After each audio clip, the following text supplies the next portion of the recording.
नमस्कार. अक्कलकोटस्थ श्री स्वामी समर्थ महाराजांची आद्य बखर. प्रकाशक धार्मिक प्रकाशन संस्था, अभिवाचन अदिती पालिमकर. भाग 48. हरिभाऊचा आणि पंडिताचा स्नेह होता. 8वा दिवस उगवला तेव्हा सकाळच्या प्रहरी हरिभाऊ आणि गजानन श्रीधर खत्री असं दोघंजण पंडिताकडे आले. खत्री म्युन्सिपाल्टीचा नोकर होते. या दोघांनी लक्ष्मणराव पंडितास सांगितलं की आपण दोघं मिळून एक व्यापार केला असून तो अंगावर आला आहे. त्यात फार तोटा येणार असून दोघांचं दिवाळं निघणार आहे. त्या संबंधाने आपण तुमच्याकडे आलो आहोत. ते म्हणाले की तसा प्रसंग आल्यास आपण नोकरीस आचो. यातून पार पडण्यास त्यांनी पंडितास अशी विनंती केली की आपणाबरोबर दुकानात येऊन आपल्या जागी पंडितांनी सही करून द्यावी आणि नफ्या तोट्याची हमी घ्यावी. हरिभाऊने आणि खत्री यांनी पंडिताला आणखी सांगितलं की तुमचं पूर्वीचं कर्ज आणि हे कर्ज मिळून सर्व कर्जाबद्दल लिहा आणि आम्ही तुम्हाला मदत करू. पंडित मित्र असल्यामुळे त्यांनी ही गोष्ट मान्य केली. ज्या पेढीवर अफिणीचा सट्टा होता त्या पेढीवर जाऊन त्या दोघांऐवजी आपण मालक आहोत अशा मतलबाची पंडित यांनी सही केली आणि हरिभाऊ आणि खत्री यांना मुक्त केलं. गिरधारी लाल या नावाने पेढी चालवत होती. 3 दिवसांनी पैसा भरून देऊ अशी पंडितांनी भुलताप देऊन स्वारी घरी आली आणि लहा घेण्याबद्दल तजवीज चालवली. सायंकाळी 4 वाजता ऐश्वर्या मारवाडी पंडिताकडे येऊन घरी आहेत काय म्हणून तपास करू लागला. पंडिताला वाटलं मारवाडी पैशाच्या तगाहातीला आला. ते तोंड चुकवाचुकवी करू लागले. 2-3 खेपा मारवाडीने घातल्या पण लक्ष्मणराव काही भेटेनात. तेव्हा मारवाडी म्युन्सिपल ऑफिसामध्ये जाऊन आणि हरिभाऊ आणि गजानन खत्री यांना भेटला. अफूच्या व्यापारात 2,000 रुपये नफा झाला आहे हे सांगण्याला आपण नवीन शेअरर लक्ष्मणराव यांच्याकडे गेलो असून त्यांची भेट होत नाही म्हणून त्यांना कळवलं. तेव्हा उभयंता आणि मारवाडी मिळून पंडित यांच्या घरी गेले.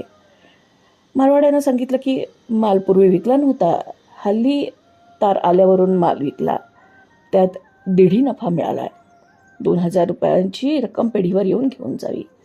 हे शब्द ऐकून अत्यानंदानं पंडित, हरिभाऊ आणि खत्री पेढीवर गेले. पंडितांनी सही करून दिली. कमिशन बट्टा वगैरे जाऊन 1900 रुपये पंडित याला मिळाले.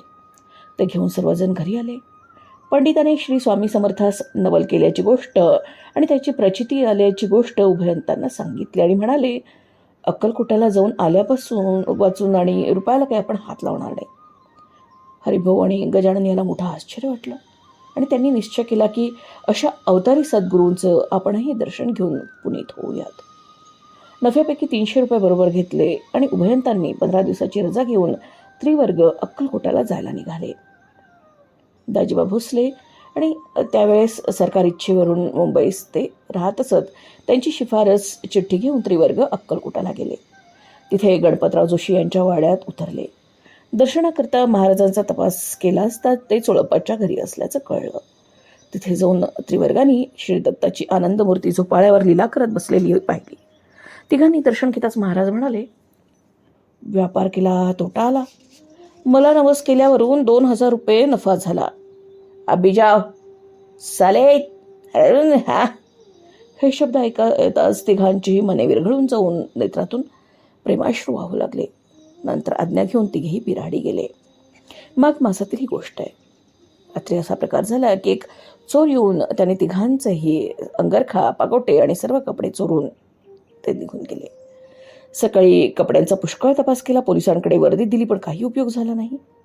प्रातःकाळी श्री स्वामी समर्थांच्या दर्शनास त्रिवर्ग गेले तेव्हा त्यांनी आपल्या चोरीची फिर्याद महाराजांजवळ केली. महाराज म्हणाले सुंठी वाचून खोकला गेला. मग तिघांपैकी गजानन याला बाजारात जाऊन डोकीस धोतर बांधण्याची आज्ञा केली. लक्ष्मण विनायक याला डोकीस रुमाल बांधण्यास सांगितलं आणि हरिभाऊ हातात धरून पुढे ओढून आपल्याजवळ घेतला आणि म्हणाले आपल्या कुळावर पाणी सोड आणि माझा सूत हो. नफ्यापैकी 300 रुपये घेऊन येऊन 3 जण अक्कलकोटाला आले होते. त्या पैशाचे सफेद सफेद घेऊन ये म्हणून हरिभाऊ महाराजांनी आज्ञा केली. सफेद म्हणजे काय असा हरिभाऊने प्रश्न केला असता महाराजांनी आपल्या पायास हात लावून दाखवला. यावरून पादुका करून आणण्याविषयी आज्ञा होत आहे असं हरिभाऊ समजले. त्या दिवशी एकादशी होती.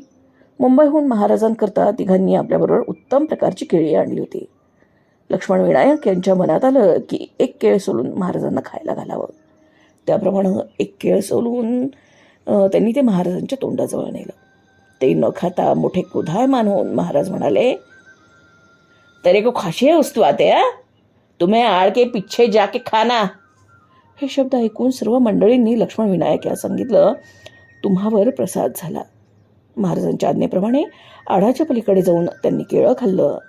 मग दर्शन घेऊन तिघेही बिऱ्हाडी गेले. दुसऱ्या दिवशी द्वादशी होती म्हणून देवब्राह्मण करण्याचा त्यांनी विचार केला. गणपतराव जोशी यांच्याकडेच स्वयंपाक करण्याचा बेत ठरला. हरिभाऊने गणपतराव सांगितलं, महाराजांच्या आवडीचे जे पदार्थ असतील ते नैवेद्याला तयार करावे. बेसन लाडू, खीर, भजी आदी करून पदार्थ तयार केले. दत्तोपंतांच्या हाती नैवेद्य देऊन श्री स्वामी समर्थांची स्वारी राजवाड्यात आली होती आणि तेथे ते त्रिवर्ग गेले. राजवाड्यात इतर लोकांना जाण्याची परवानगी नसे, पण यांनी भोसले यांचे शिफारसपत्र आणले असल्याने त्यांना अडथळा आला नाही. महाराजांना नैवेद्य समर्पण केल्यावर महाराजांनी भाताची मूद उचलून हरिभाऊला दिली. गजाननास लाडू उचलून दिला आणि लक्ष्मण विनायक याला कांद्याची भजी उचलून दिली. लक्ष्मण यांनी बहुत वर्षांपासून कांदे खाण्याचे सोडले होते. महाराजांनी प्रसाद दिलेली भजी खाण्यास ते काकू करू लागले. कांदे कसे खावे असे आपसात हळूच बोलत असता महाराजांनी त्यांचा संशय जाणून त्यास बोलावून तिथे असलेल्या तस्विरीपैकी एक पाहण्यास सांगितले आणि त्यात कोण आहे म्हणून प्रश्न केला. तस्वीर पाहून त्यांनी उत्तर दिलं, यात मारुती आहे. दुसऱ्या तस्वीरीकडे बोट दाखवून यात कोण आहे म्हणून महाराजांनी विचारलं. तस्वीर पाहून त्यात राम आहे म्हणून लक्ष्मण पंडित यांनी उत्तर दिलं. पुन्हा तिसऱ्या तस्वीरीकडे बोट दाखवून त्यात कोण आहे म्हणून प्रश्न केला असता शंकर आहे म्हणून पंडितांनी जबाब दिला. तेव्हा महाराज म्हणाले, हेच तुम्ही तिघ जण आहात. मारुती ब्रह्मचारी आहे म्हणून स्वामीसुत मारुती होईल. शंकर शुभशुभ करणारा म्हणून गजानन शंकर होईल. पंडित यास महाराज म्हणाले, तू राम होशील. मी याप्रमाणे तुमच्या तिघांच्या गाठी घातल्या आहेत. असं म्हणून महाराजांनी तिथेच तिघांना 3 श्लोक दिले. प्रथम हरिभाऊस गुरुर्ब्रह्मा गुरुर्विष्णू गुरुर्देवो महेश्वरा गुरुर्देवो परब्रह्म तस्मै श्री गुरुवे नमः. गजाननाला आकाशात पतितं तोयं यथा गच्छति सागरं सर्वदेव नमस्कारः केशवं प्रतिगच्छति. आणि लक्ष्मण पंडित याला इदमेव शिवम इदमेव शिवम इदमेव शिवम इदमेव शिवा हे श्लोक म्हणून दाखवल्यावर त्याचा अर्थ सांगण्यास महाराजांनी पंडिताला आज्ञा केली. पंडित यांनी यथाशक्ती अर्थ सांगितल्यावर महाराज त्याला म्हणाले, कांद्यात काय आहे तू भक्षण कर, मंगल आहे. पुढे तिघेही भक्षण करून बिऱ्हाडी गेले. 2-3 दिवसांनी लक्ष्मण पंडित याला मुंबईस जाण्याची आज्ञा मिळाली. पुढे 4 दिवसांनी हरिभाऊ आणि गजानन यांना जाण्याची आज्ञा दिली. मुंबईस गेल्यावर त्रिवर्गांनी 1600 रुपये नफ्याचे वाटून घेतले. पंडित हे आपलं कर्ज फेडून काळजीतून मुक्त झाले. हरिभाऊ यांनी प्रत्यक्ष चालती बोलती परब्रह्ममूर्ती अवलोकन केल्यापासून त्यांचे चित्त संसारात लागेना. चाकरी नकोशी त्यांना वाटू लागली. समर्थांच्या चरणापाशी केव्हा जाईन व त्यांचा अनुग्रह आपणाला केव्हा होईल हाच ध्यास त्यांना लागला. 300 रुपये अक्कलकोटाला नेले होते. त्यापैकी 200 रुपये शिल्लक राहिले होते.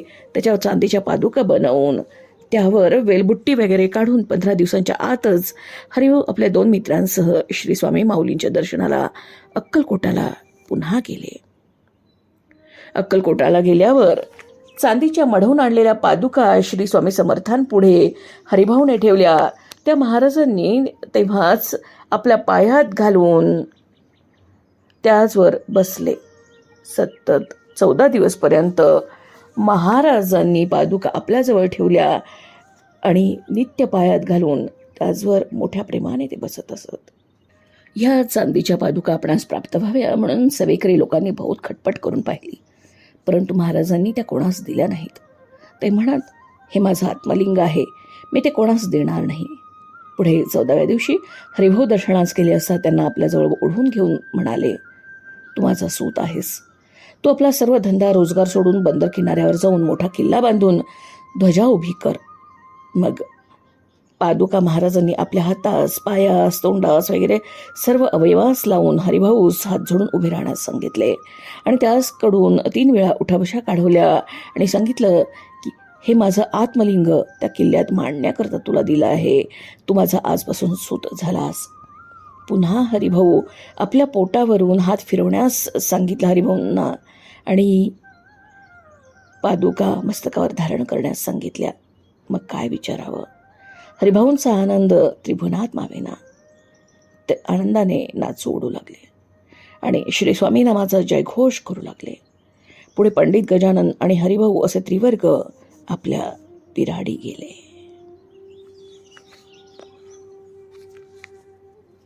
अक्कलकोटस्थ श्री स्वामी समर्थ महाराजांची आद्य बखर भाग 48 समाप्त.